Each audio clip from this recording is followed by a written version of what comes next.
everyone, and welcome to Here for Beer. My name's Lee, And I'm Jason. and for this first segment we're recording, we want to go over really kind of a high-level topic, something to give us a good idea of an understanding of beer and how to kind of classify it. And with that, we want to talk about ales and lagers. So for a lot of that, people would say beer, but you can substitute in where a lot of people will say ale or lager in place of beer. Yeah, people use that interchangeably. We hear it all the time in restaurants and bars. Even mainstream media will say ale when they mean lager, or lager when they mean ale. But really, it just comes down to one small difference. With one very small thing. One single cell one difference. Many single cell things. A single cell fungi, yeast. With that, Well, there's two different kinds of yeast that, for our purposes, are used to brew beer. One is called Saccharomyces cerevisiae, and that's ale yeast or brewer's yeast. And lager's yeast is a hybrid of that called Saccharomyces pastorianus, which is named after Louis Pasteur, who's very important in early beer making, among other things. He was probably known for other things too. Maybe something else. Who knows? But with that also, it's the how the yeast is used in the process of brewing beer. There's top and bottom fermented is what you would normally call ale and lager yeast. That's how a lot of brewers describe it now. Top being ale. Ale yeast settles on the top after it ferments, and lager yeast ferments from the bottom.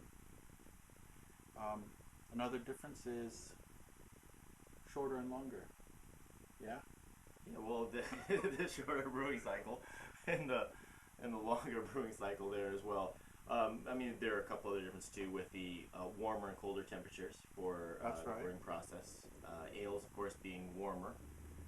Lagers being the colder one, which ideally were again brewed in, or originally were brewed in caves or caverns. Right, and only during colder months. Yes, for that.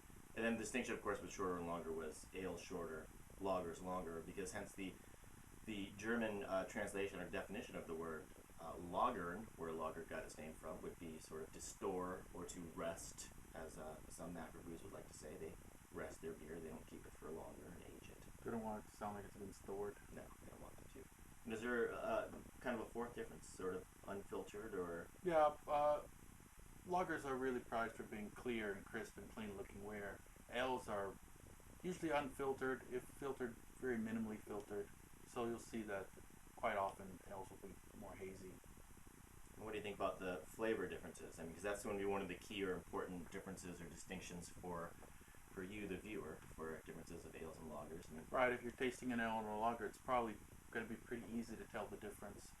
Where ales are really prized for being clear, they're also really prized for being crisp, clean flavored. Right, lagers. Yes. Clean flavored, light, kind of refreshing.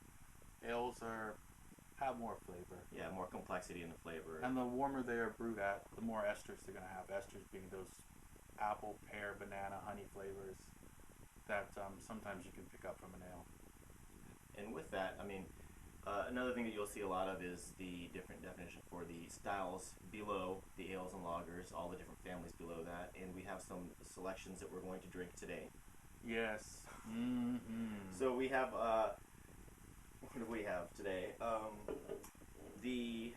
For the ales, we've got a representative here with Guinness Stout, which will fall in there. Because other ale styles they would have there would be things like, well, obviously anything with ale in its name, which is like pale ales, IPA, porters, stouts like here, some of the bitters, ambers, and other ones. Pretty much all, the majority of the different styles, I think, are, a larger majority is anything with an English sounding name might be a ale, and that's kind of by design, because anything with a German style name is going to be is probably a lager. And for lagers we have America's favorite beer. And that's one of the key things for selecting these for this first segment, is trying to pick the most popular, or this one, the biggest selling lager in the U.S.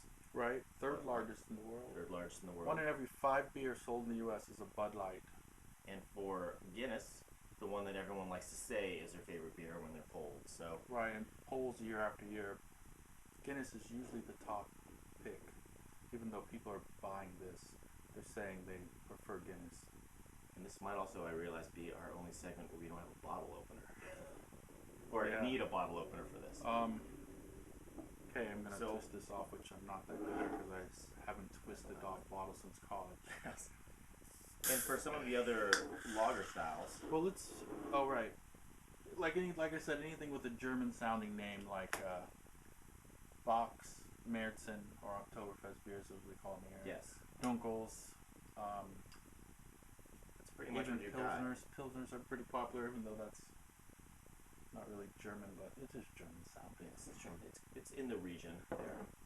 While the other, of course, key thing with lagers is going to be pretty much all the macro brews. We're gonna save all our beers we taste caps. Or the nitro tab that may be in this And I can. think it's ironic that to save it in the food bar glass stein. Let's also mention, although this is the overwhelming majority of beers, either ales or lagers, there's a third kind of yeast that you might see in your homebrew, Brettanomyces, sometimes shortened to just Brett. It's a wild microbe, so it's kind of unpredictable. You get really a sour, funky tasting beer. Band-Aidy. Somehow, I don't know Some may about that. describe it. And then there's also two bacteria that you can use to brew beer. Lactobacillus and Pediococcus, but we'll get into those maybe in a later episode. Yeah, that's definitely a deep subject we'll dive into. Go ahead, go Pour, ahead. yes. I've got to definitely work on my pour. Coming from a can. You're so fast. Guinness is supposed to be poured slowly. Yes, it is. Pour it slowly and drink it fast. That's the Guinness rule. Well, as But you can see how it's cascading already. You can just see how creamy it is. And now watch this.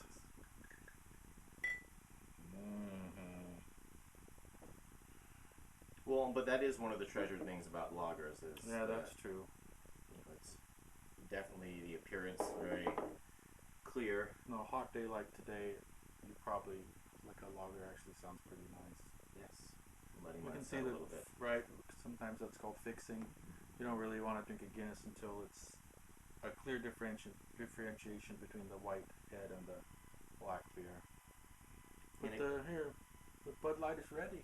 The Bud Light is ready to go. And with that, I think, as we say, another good distinction and with the ales and lagers is you also get the complex aromas and such coming from a lot of ales, while the Bud Light smells like It smells kind of like beer from far away. It smells like maybe wet bread. Well, you can see that it's kind of fine carbonation that dissipates pretty quickly. Pretty nice head that dissipated almost immediately. Now let's drink some. Sure.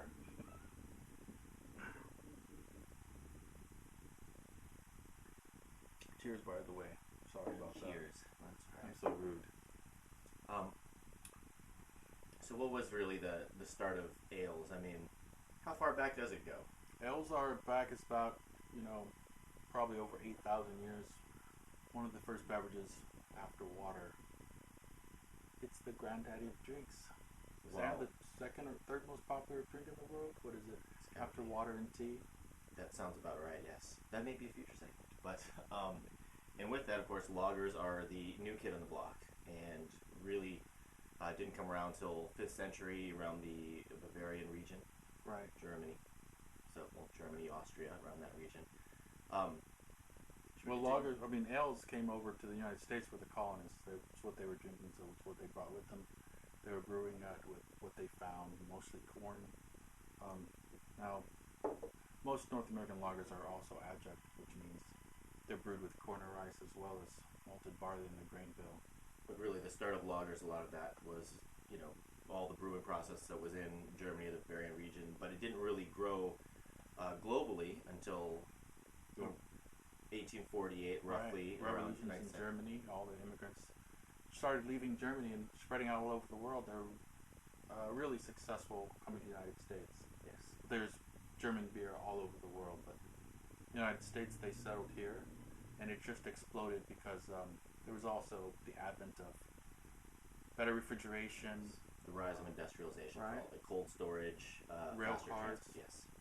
so beer just spread out all over, or the kind of beer that Germans were drinking back home just spread out all over the United States, and it's now the overwhelming majority of. If this is the best-selling beer in the United States, this is something like 25th or 26th. The first 25 or 26 beers are all lagers. And in all likelihood, this is really the top ale that's being sold. So, Right. but it doesn't even appear on most of the charts for that.